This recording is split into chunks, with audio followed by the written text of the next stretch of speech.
नमस्ते प्यारे बच्चों।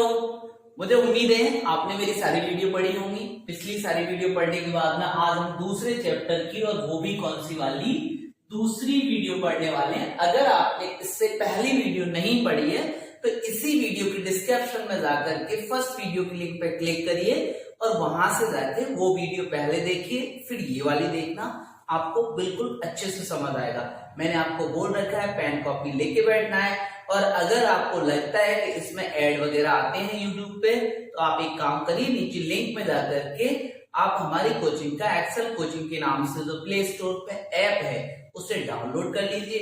वहां आपको 10-5 रुपए खर्च करने पड़ेंगे और आपको मिलेगा वहां पे ऐप, और उस ऐप में मिलेगा आपको नवोदय विद्यालय वाला कोर्स, और आप वो वहां से परचेज करिए और आराम से अपनी पढ़ाई जारी रखिए। और मैं गारंटी दे रहा हूं कि आपका नंबर जरूर आएगा। जैसे मैं कह रहा हूं वैसे मेहनत करते रहोगे तो ठीक है। सारी क्लास अटेंड करनी पड़ेगी। ये क्या क्वेश्चन लिखा हुआ है, मैं एक शॉर्ट्स डालता हूं पर डे, उसका एक क्वेश्चन है यहाँ पे, बहुत ही प्यारा क्वेश्चन है और आप ही की किताब से, ये नवोदय की किताब से क्वेश्चन है और वो भी 5वीं स्टैंडर्ड का। और देखिए कुछ बच्चे ऐसे भी हैं जो ग्रेजुएशन करके और अपना पेपर दे करके आ चुके हैं, पुलिस वगैरह का एक आध बार कंपटीशन, और उनको भी इस सवाल को करने में परेशानी आई होगी क्योंकि हमारे यहाँ कोचिंग चलता है तो मुझे पता है उनके स्टैंडर्ड का। 33 को किस संख्या से भाग देने पर 55 प्राप्त होगा। बहुत दोस्त ऐसे जो बड़े आराम से कर लेंगे। तो चलिए दोस्तों, किससे भाग दें। अब आप यहाँ चाहो तो एक एक से भाग दे करके देख लो, नहीं तो आपको समझ में आ रहा होगा कि 33 को कैसे भी इस तरीके से काटा जाए कि साहब ये 11 बार कट जाए और 5 से मल्टीप्लाई हो जाए। तो क्यों नहीं, मैंने ऑप्शन नंबर बी देखा। आप ए से भी करके देख सकते हो, लेकिन आपको इतना तो सेंस आ ही जाएगा जब आप सवाल कर रहे हैं तो 3/5 डायरेक्ट। आपने क्या किया, 33 में भाग दे रहे हैं हम किसका, 3/5 का। अब सर ऐसे भाग कैसे देंगे, मैं आपको एक तरीका बता रहा हूं। क्या तरीका है आप ठीक से देखिएगा। आपको पता है ये 33 आपको जो अकेली दिख रही है ना, इसके नीचे आप कभी भी 1 लगा सकते हैं। कोई भी संख्या आपको कहीं पे दिखाई दे, ठीक है, और आप उसके नीचे कभी भी 1 लगा सकते हो क्योंकि उसके नीचे ऑलरेडी 1 होता है, वो हमें जरूरत नहीं होती, इस वजह से हम लिखते नहीं है। चलिए अब भाग किसका देना है मुझे, इसमें 3/5 का मैं भाग दे रहा हूं। मैं 3/5 का भाग दूं तो मैंने आपको भाग करना पता है। भिन्नों का भाग कैसे करते हैं, देखिए 33/1 भाग के चिन्ह को क्या कर देंगे, गुणा में बदल देंगे, फिर जो संख्याएं हैं उनको उल्टी कर देंगे। क्या हो जाएगा, 5/3 हो जाएगा। 3 से इसको 11 बार काट देंगे और 11×5 = 55 हो जाएगा। तो ऑप्शन नंबर बी यहाँ पर राइट है। कुछ लोगों के आंसर आए भी हैं, आपका गलत निकले या सही कमेंट जरूर किया करो, कमेंट करने की पूरी कोशिश किया करो। चलिए अब आज की क्लास में देखते हैं हम क्या सीखने वाले हैं। वैसे तो बगल में लिखा है, आपने पढ़ भी लिया होगा कि हम क्या सीखने वाले हैं। ये हमारे सेकंड चैप्टर का सेकंड पार्ट है और उसके अंतर्गत आज बहुत ही महत्वपूर्ण बातें सीखेंगे। और कल भी हमने कुछ महत्वपूर्ण बातें सीखी थी कि गुणाओं जोड़ जो होते हैं उनको हम क्या क्या बोलते हैं, संवर्ग वगैरह मैंने आपको बता दिए। वो आपको अगर मैंने ये भी कह रखा है कि सिर्फ आपको गुणा भाग समझ में आना चाहिए, नाम याद रह जाए तो बढ़िया, नहीं रह जाए तो भी कोई हेडेक नहीं लेनी है। यहाँ देखिए आप हम पढ़ेंगे एक के गुण क्या है, मतलब संख्या जो 1 है उसके गुण क्या है। हम पढ़ेंगे 1 के साथ अगर प्लस माइनस लगता है मतलब ये किसी भी संख्या के साथ लग सकता है। शून्य के गुण पढ़ेंगे और भाजकता के नियम पढ़ेंगे। तो देखिए अगले 20 मिनट के अंदर आप बहुत ही एक्सपर्ट होने वाले हैं इस मामले में। तो बिल्कुल पेन कॉपी लेकर के बैठ जाइए। अच्छी लगे तो वीडियो लाइक जरूर किया करो, ठीक है, और दूसरे दोस्तों को भेज भी दिया करो जिससे वो भी बेचारे पढ़ें। तो 1 के गुण क्या है सर, देखिए ये जो 1 है आपको बड़े आराम से पता है। आप 5वीं में आगे आपने कई सारे सवाल किए होंगे, आपने देखा होगा अगर मैं 1 कहीं पे गुणा कर दूं 1 से, जैसे मैंने 5 के साथ 1 का गुणा किया तो उत्तर क्या आएगा, 5 आएगा।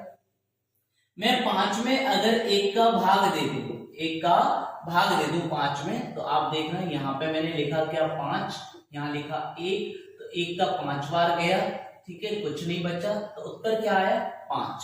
मतलब क्या हुआ कि एक से अगर हम किसी संख्या में गुणा करें या भाग करें कोई परिवर्तन नहीं होता, क्योंकि आपके सामने कभी कभी कथन आ जाते हैं, आपको ध्यान देना चाहिए। इसके बाद हम बात कर रहे हैं किसकी, कि अगर हम किसी भी संख्या में एक जोड़ दें, बिल्कुल सर परिवर्तन होगा, जितना परिवर्तन की जरूरत है उतना होगा। एक है तो एक बढ़ जाएगा, और अगर हमने एक माइनस किया है तो एक घट जाएगा। तो बिल्कुल सही है, प्लस माइनस से तो परिवर्तन आएगा, लेकिन किससे परिवर्तन नहीं आएगा, गुणा या भाग करने पर संख्या में कोई परिवर्तन नहीं होता। तो इसका एक गुण हो गया, पहला ही गुण है इसका एक का, कि एक, मैं कोष्टक में भी लिख देता हूं, एक से किसी भी संख्या में, किसी भी, मैं बोलता भी जा रहा हूं, अगर राइटिंग समझ में नहीं आए तो लिख ले, किसी भी संख्या में गुणा या भाग, या गुणा या भाग करने पर उस संख्या में कोई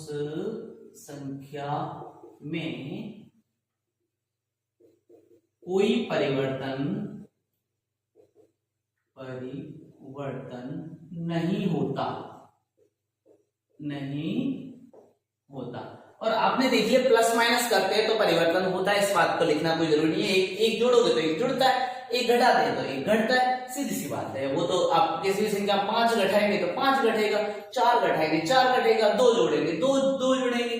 चलिए, ये गुण हो गया एक। अब देखिए सबसे ज्यादा महत्वपूर्ण बात है कि किसी संख्या के सामने अगर प्लस माइनस के चिन्ह लग जाए, हम इस सारे जो कुछ भी हमारा है, हम ज्यादातर एक के साथ ही कर लेते हैं सारे गुण। आपने देखा जैसे मेरे पास +1 है और एक मेरे पास क्या है, -1 है। आपने एक बात हमेशा ध्यान रखी होगी कि आपको कोई +1 लिखा हुआ मिला ही नहीं होगा। क्यों नहीं मिला?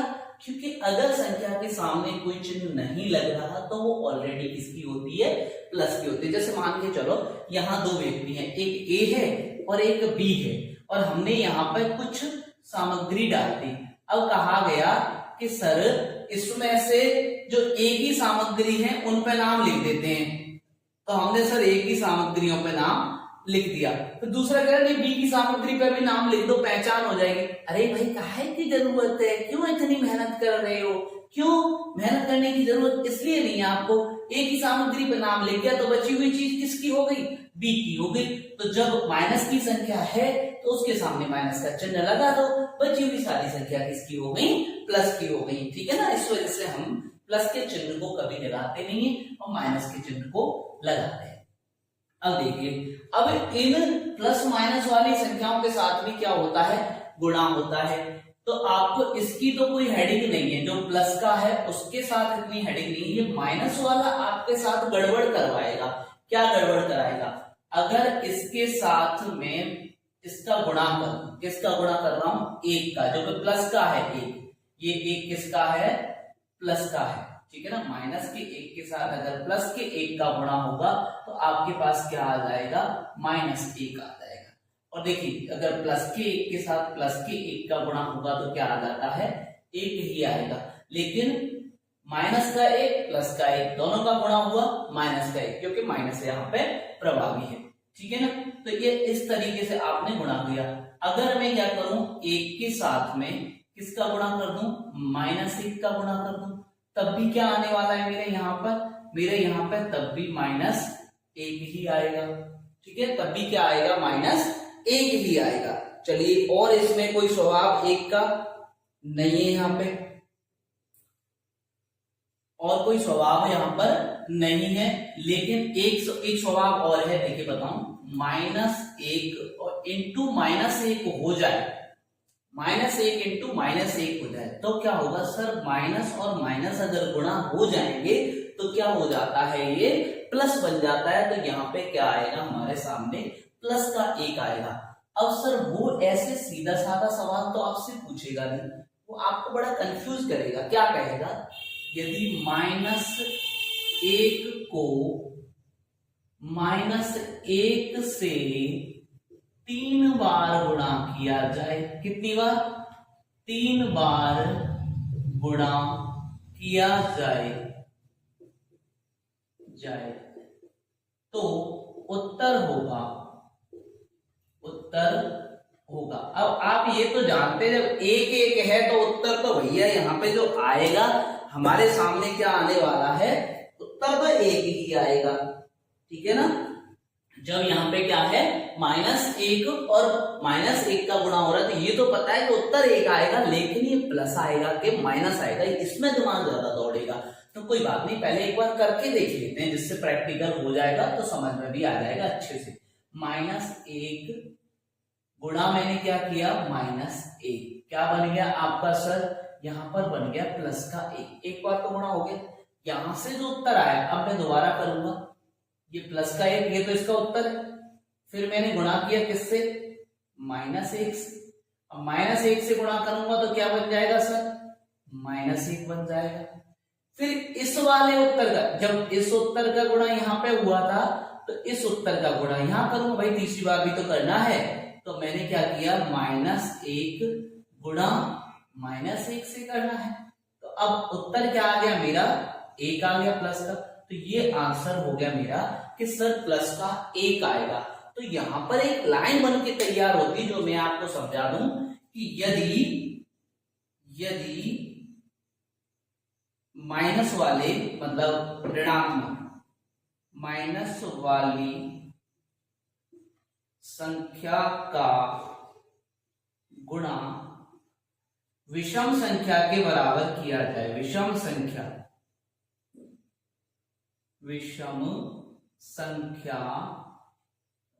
के बराबर किया जाए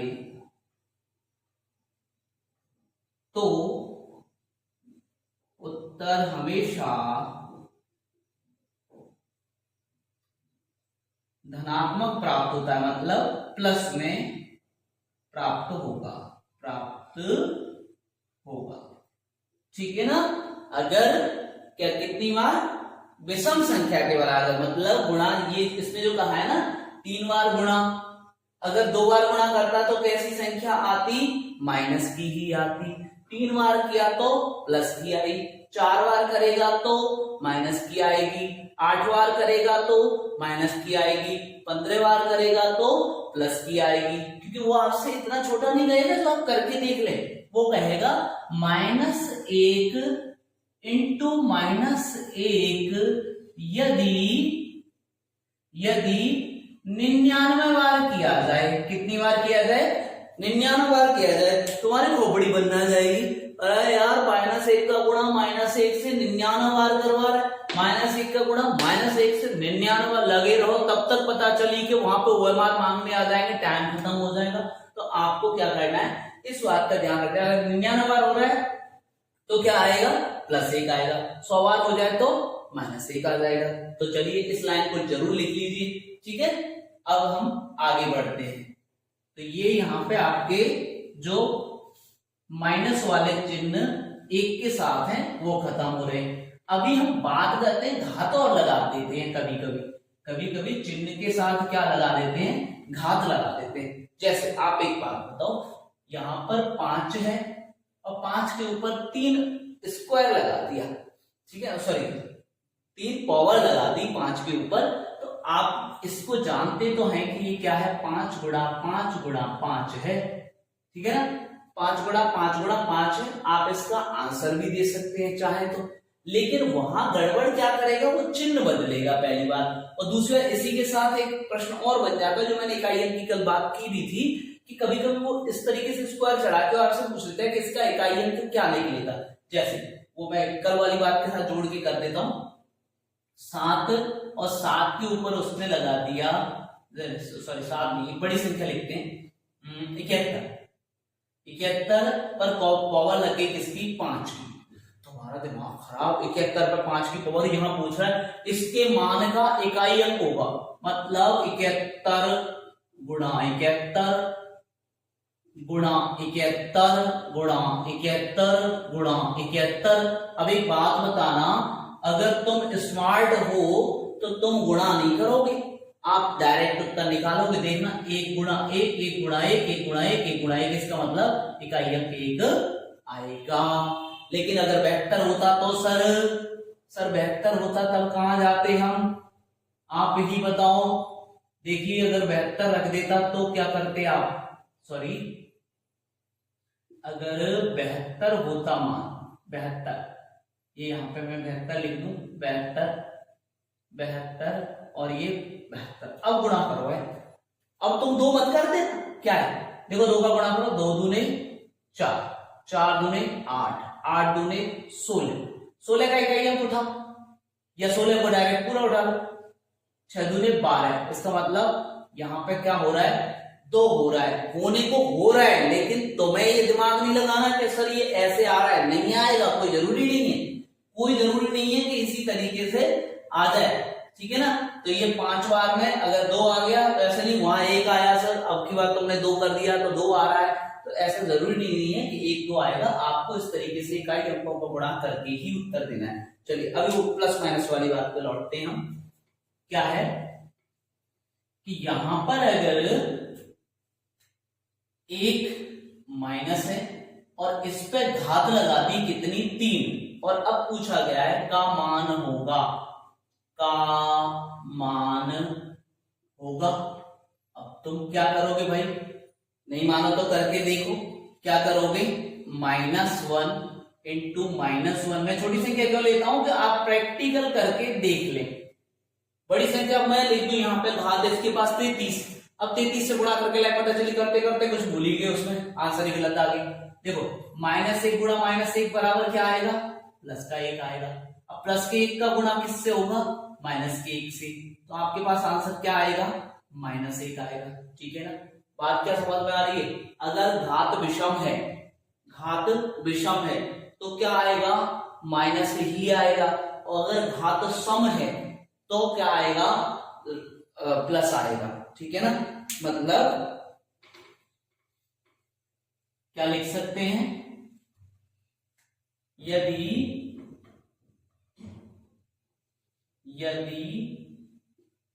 घात समपूर्णांक है, समपूर्णांक है तो मान हमेशा धनात्मक होगा। कैसा होगा दोस्तों, धनात्मक होगा, ठीक है ना, धनात्मक होगा। और अगर कैसा है, यदि घात ऋणात्मक, घात विषम पूर्णांक है, यदि घात विषम पूर्णांक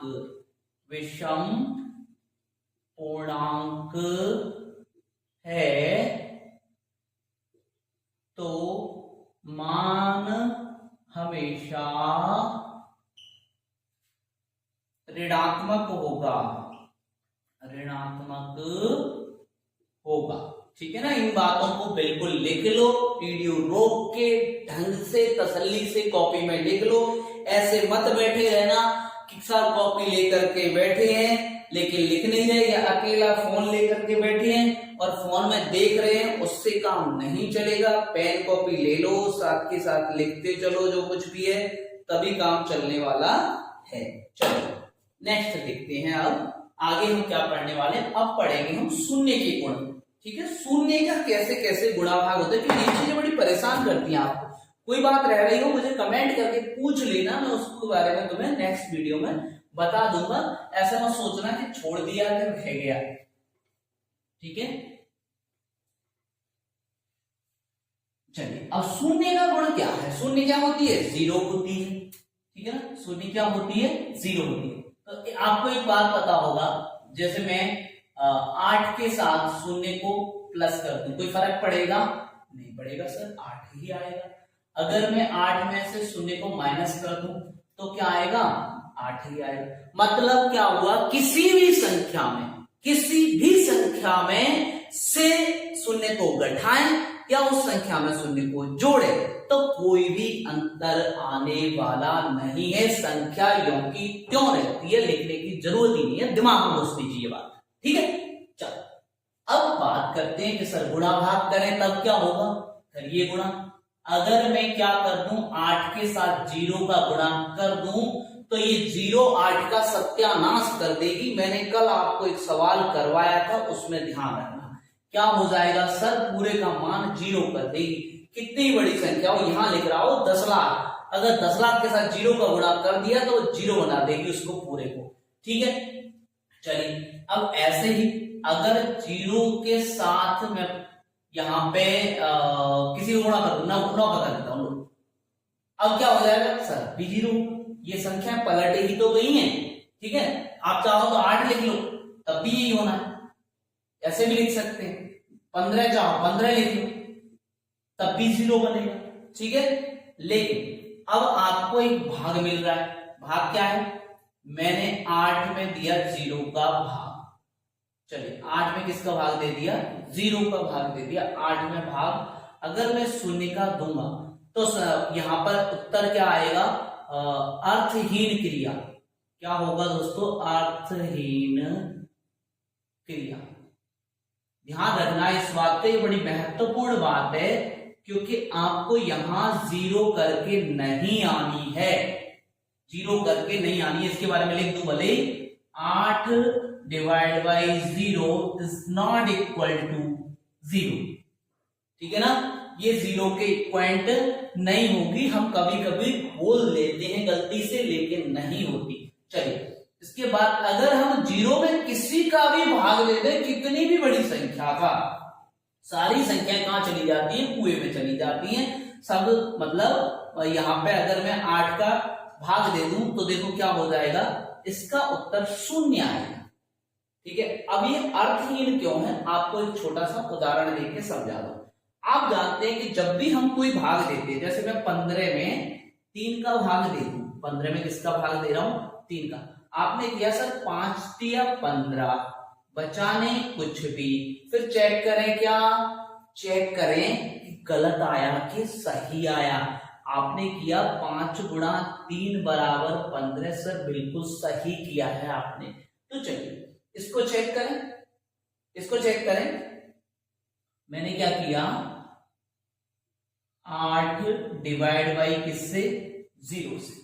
8 का मैंने 0 से डिवाइड किया तो क्या आया मेरे पास, 0 आया। 8 डिवाइड बाई 0, 8 किससे डिवाइड हुआ, 0 से डिवाइड कर दिया है ना, तो क्या आया यहां पे, 0 आया। अब 0 गुणा 0 करना, 8 आएगा क्या, 8 नहीं आया। 8 नहीं आया तो क्रिया कैसी है, यहां पे अर्थहीन है। इस क्रिया का कोई महत्व नहीं है, ये 0 नहीं आएगा। ठीक है, अब चलिए इसके बाद हम देखते हैं दूसरा क्या है। यहां पे मैं एक और करता हूं, ये वाला देखते हैं, 0 वाला कैसे सही है। 0 में मैं 8 का भाग दे दूं, 0 मैंने भाग दिया किसका, 8 का। जैसे ही 8 का भाग दिया तो कितनी, क्या हो गया, 0 बन गई। अब देखो यहां 0 ही तो है, मैं 8 गुणा 0 करूं तो क्या आएगा, 0। अब सही है कि, अब सही है, ठीक है। चलो तो अब ये तो हो गया, हमारे शून्य के भी गुण हो गए। किसी में जोड़ घटाया करें शून्य का तो कोई फर्क नहीं पड़ेगा, लेकिन अगर गुणा करोगे तो शून्य कर देगी। किसी और का गुणा करो शून्य में, या शून्य का गुणा करो किसी में, बिल्कुल संख्याएं शून्य हो जाएंगी। अगर किसी ने किसी संख्या का भाग शून्य में दे दिया तो सारी संख्याएं शून्य हो जाती हैं, लेकिन अगर किसी संख्या में हम शून्य से भाग दें तो क्रिया कैसी होगी, अर्थहीन होती है। ठीक है ना, चलिए सारी चीजें नोट करते चलना, और कहीं दिक्कत आए तो मुझे कमेंट करके बता देना। नई वीडियो में, दूसरी में, कल वाली में आपको सारी चीजों की जानकारी दे देंगे। अब आता है क्या, भाजकता का नियम। भाजकता के नियम क्या है, भाजकता का मतलब देखिए कि कोई भी संख्या किसी से पूर्णतः विभाजित हो रही है कि नहीं, किसी संख्या में किसी का पूरा पूरा भाग जा रहा है या नहीं, इस चीज का पता करने के लिए आपको बार बार भाग देने की जरूरत नहीं है। मैं आपको कुछ नियम बता देता हूं, आपका काम उन्हीं से बन जाएगा। चलिए देखते हैं। अब देखो पहले सबसे, एक का तो भाग किसी में जाए या नहीं जाए कोई फर्क नहीं पड़ने वाला। ठीक है, तो हम 2 पैसे शुरू करते हैं। 2 की भाजकता का नियम क्या है, सभी सम संख्याएं, सभी क्या, सम संख्याएं, सम संख्याएं, सभी सम संख्याएं 2 से विभाजित होती है। किससे? 2 से विभाजित होती है, विभाजित होती है। यहां 2 से विभाजित का मतलब क्या है? विभाजित होती है। विभाजित का मतलब पूर्णतः रिमाइंडर नहीं बचना चाहिए, वो होता है विभाजित होना। जैसे सम संख्या कौन सी होती है? वे संख्याएं जिनका इकाई अंक क्या हो? 0, 2, 4, 6, 8। ये किसी संख्या के अगर इकाई अंक हैं तो वो संख्या कैसी है? सम है, और उसमें 2 का भाग जाएगा, ये बात निश्चित है। ठीक है ना? चलिए नेक्स्ट देखते हैं 3 की भाजकता का नियम। 3 की भाजकता का नियम मतलब कोई संख्या 3 से विभाजित है या नहीं। किसी संख्या के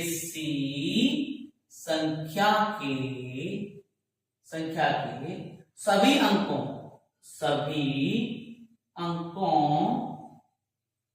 का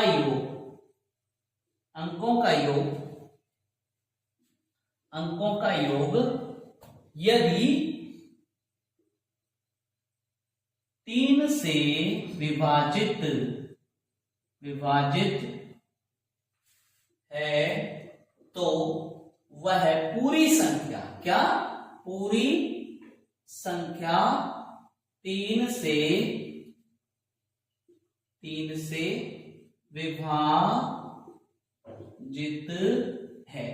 देखो कितना सरल है, वह पूरी संख्या 3 से विभाजित है। अब देखो इसका उदाहरण लेता हूं एक आपकी किताब से। उदाहरण क्या है? 3 की भाजकता के नियम का उदाहरण है आपके सामने। 9543। 9543। अब ये भाज्य है या नहीं 3 से, हम इसका पता करें। तो ये हम प्लस करेंगे इसको, 9 + 5 + 4 + 3। तो 4 और 3 7, 7 और 5 12, और 12 और 9 कितने हो गए सर? 21। और 21 3 के पहाड़े में आता है, 7 21। इसका मतलब सर ये संख्या क्या है? भाज्य है। अब तुम कहोगे सर इतनी देर लगेगी। अरे देर नहीं लगेगी भाई देवता, आपको जरूरत क्या है ऐसे लिखने की? आप डायरेक्ट जोड़ो ना, इतना तो जोड़ ही लेते हैं, इतने तो एक्सपर्ट बनना पड़ेगा आपको। 4 और 3 7, 7 और 5 12, 12 और 9 बस हो गया 21 हो गया सर। 3 की भाजकता का ये नियम। अब चलते हैं 4 की भाजकता के नियम की ओर। 4 की भाजकता का नियम, चलिए 4 की भाजकता का नियम क्या है? किसी संख्या के अंतिम 2 अंकों की संख्या, अंतिम 2 अंकों की संख्या में यदि 4 का भाग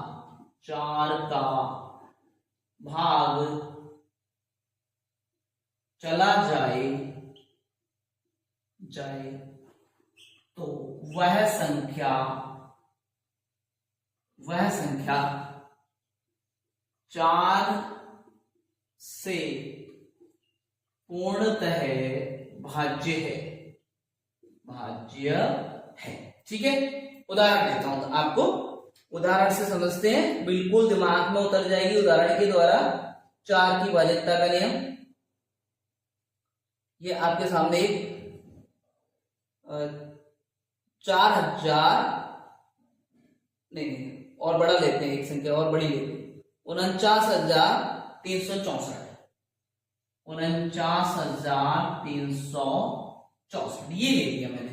अगर अंतिम 2 अंकों की संख्या हम भाग देंगे, तो मैंने 4 का भाग दिया, 4 एकम 4, ठीक है बच्चे 2, 4 छिक्के 24, 16 बार चला गया ना इसमें 64 में, ठीक है 16 चौके 64। सर हो गया काम, इसका मतलब पूरी की पूरी संख्या 4 से विभाजित है।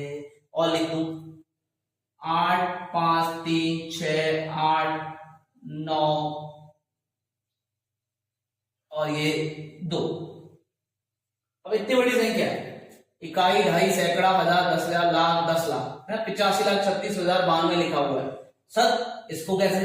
अरे आप तो इसमें दे के देखो बस, आपने देखा 4 दूने 8, बचा 1, 12, 4 की 12 सर जाता है पूरी में। ओके, तो कितना सरल। चलिए नेक्स्ट सीखते हैं हम। 4 की भाजकता का नियम हो गया। अब हम सीखने वाले हैं 5 की भाजकता का नियम। 5 की भाजकता का नियम क्या है? बड़ा ही सरल है। यदि संख्या का इकाई अंक, यदि संख्या का इकाई अंक 0 या 5 हो तो वह संख्या 5 से पूर्णतः भाज्य है। अब एक आध जगह पूर्णतः नहीं लिखा हो तो कंफ्यूज मत होना, वो भाज्य मानते ही तब है जब रिमाइंडर ना बचे, ठीक है ना। अब चलिए सर 5 का थोड़ा सरल निकला, 6 की भाजकता करेंगे। एक बात बताओ मुझे, 6 बनता किससे? सर 2 इंटू 3 करके क्या बनाते हैं हम? 6 बनाते हैं।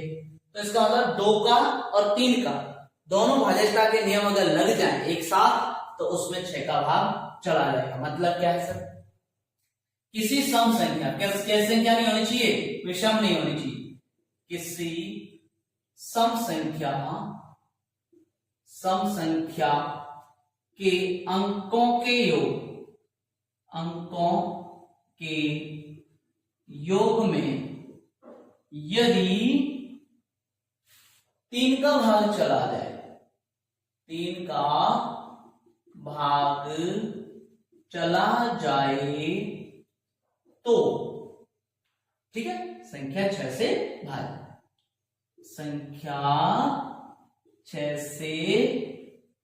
भाज्य है।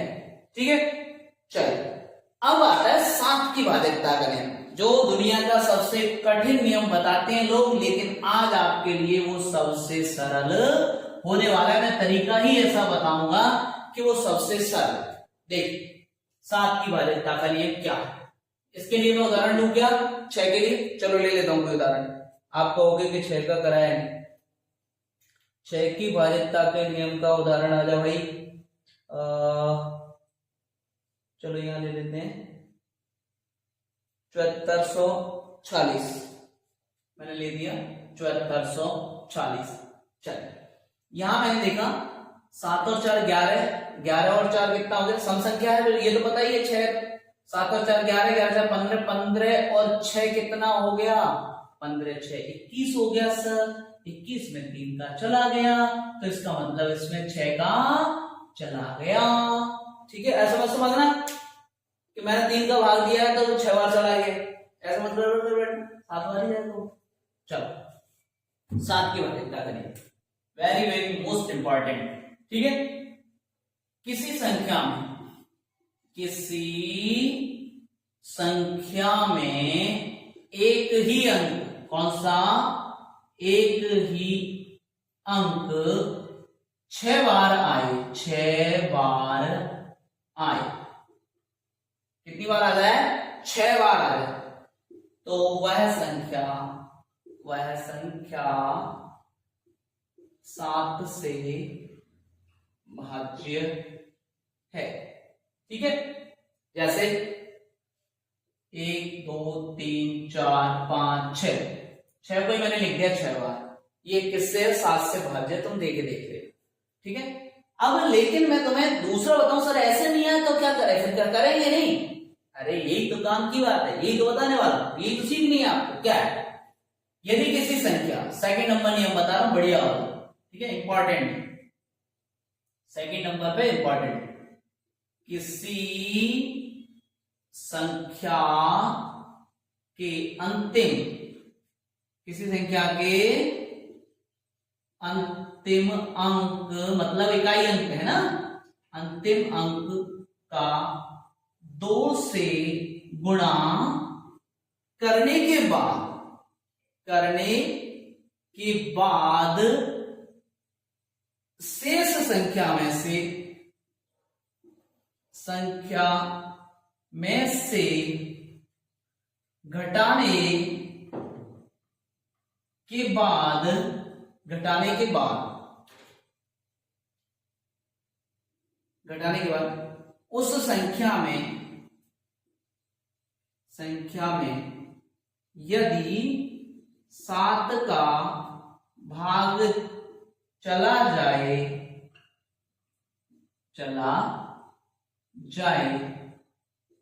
तो वह संख्या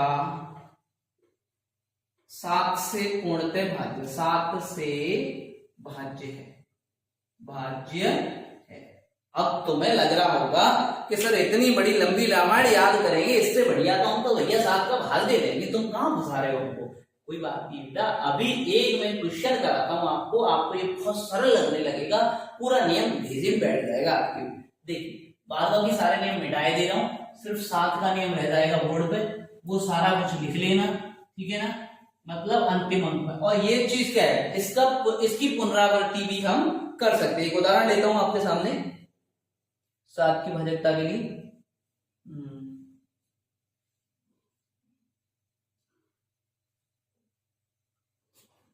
मिल जाए वही उदाहरण बढ़िया सा। चलो 24,297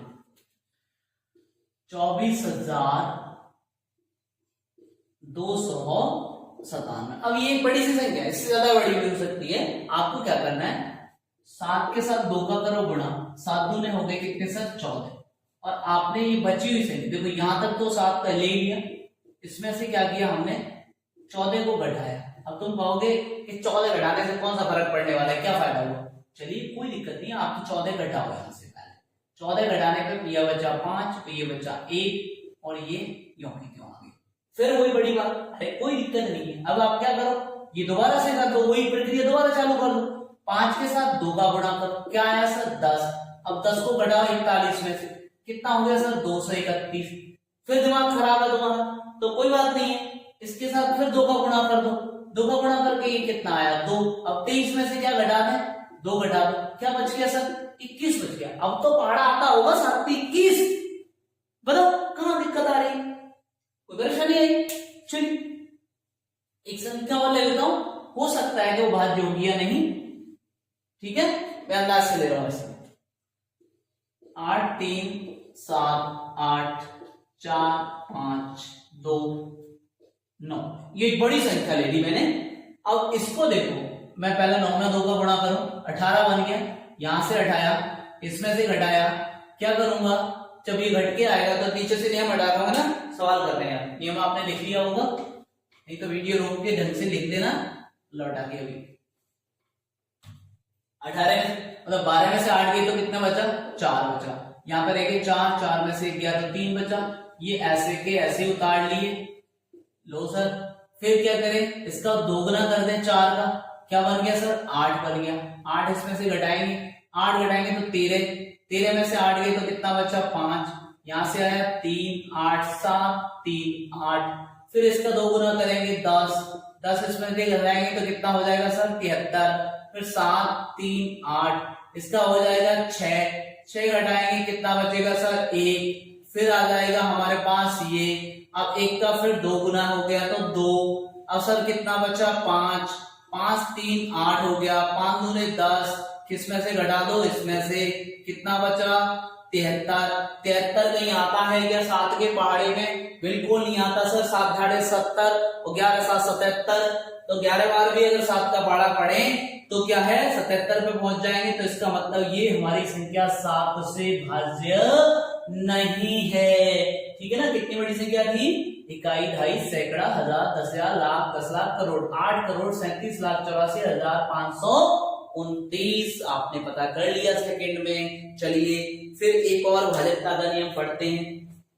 7 के बाद अब आता है 8 की भाज्यता का नियम, जो कि बिल्कुल 4 की तरीके से आपको इनको याद कर लेना है, ठीक है ना। अब 8 की भाज्यता का नियम क्या है, 8 की भाज्यता का नियम है अंतिम 3 अंकों वाली संख्या, अंतिम 3 अंकों की संख्या में यदि 8 का भाग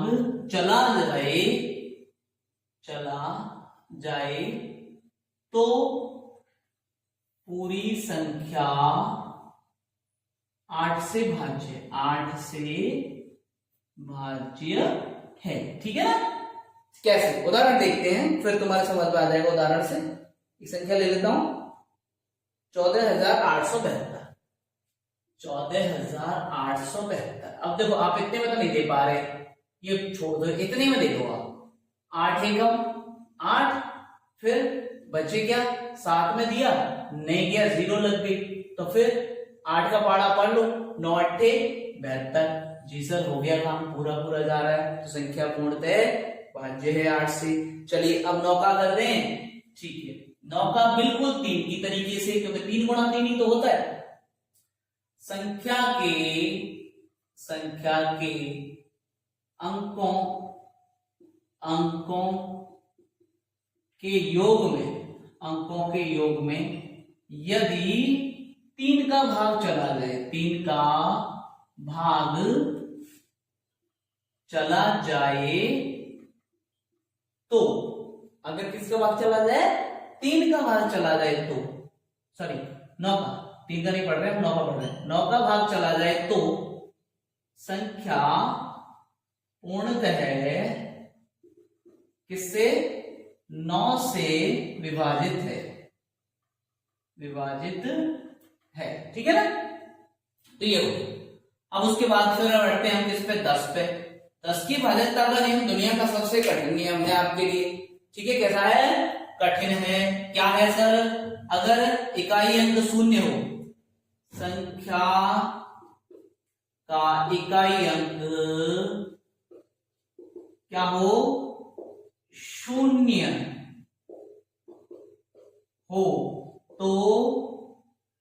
हो तो संख्या 10 से पूर्णतः भाज्य है। ठीक है, ये वाली कहानी है। अब 11 का और बचा है, बड़ा बढ़िया नियम है, और 11 पे ही हम क्या कर देंगे? अंत, क्योंकि 12 13 और 14 15 के चक्कर में हमको पढ़ना नहीं है, फिर आपके दिमाग का दही हो जाएगा। अगर आप पढ़े तो डायरेक्ट भाग दे करके देख लेना। ठीक है, और फिर आपको और ट्रिक बता दूंगा कैसे कैसे करते हैं। ठीक है, 11 की भाज्यता बने। 11 का क्या है? संख्या के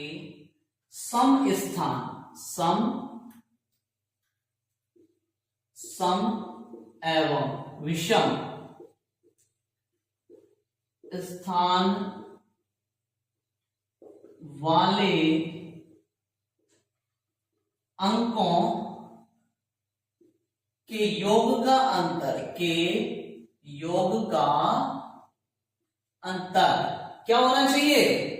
अंतर 11 या 11 का गुणज, 11 या 11 का गुणज, या शून्य हो तो संख्या किससे भाज्य है? 11 से भाज्य। ठीक है ना? अब देखिए, उदाहरण बता दूं, टेंशन खत्म हो जाएगी तुम्हारी उदाहरण बताने से। चलिएगा एक उदाहरण ले लेते हैं। एक अच्छा सा उदाहरण है मेरे पास। यहां पर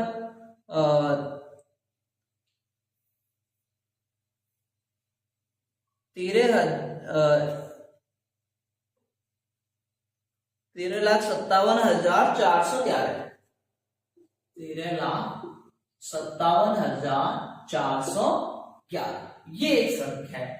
कौन कौन को जोड़ोगे भाई? ये और ये अलग अलग को, मतलब एक छोड़ के एक को जोड़ना है। देखो, 1 नंबर, 3 नंबर, 5 नंबर और 7 नंबर। ठीक है, मतलब ये जोड़ी मैंने, तो 1 और 5 6, 6 और 4 10, 10 और 1 11। क्या आया सर? सम संख्याओं का 11 आया। सम संख्याओं का 3 और 7 कितने हो गए? 7 और 3 10, 10 और 1 क्या हो गया सर? 11। ये भी क्या आया? 11। दोनों का जैसे ही देखा तो क्या आया? 0। तो इसका मतलब संख्या 11 से भाज्य है, चलेगा। अब कल हम ताबड़तोड़ करेंगे प्रश्न, आप बिल्कुल वीडियो कंटिन्यू देखते रहिए, नंबर जरूर आएगा, टेंशन फ्री रहिए, मस्त पढ़ते रहिए। कहीं परेशानी आए तो मुझे कमेंट करके बताइए। मिलते हैं नेक्स्ट वीडियो में, तब तक के लिए धन्यवाद। जय हिंद, जय भारत।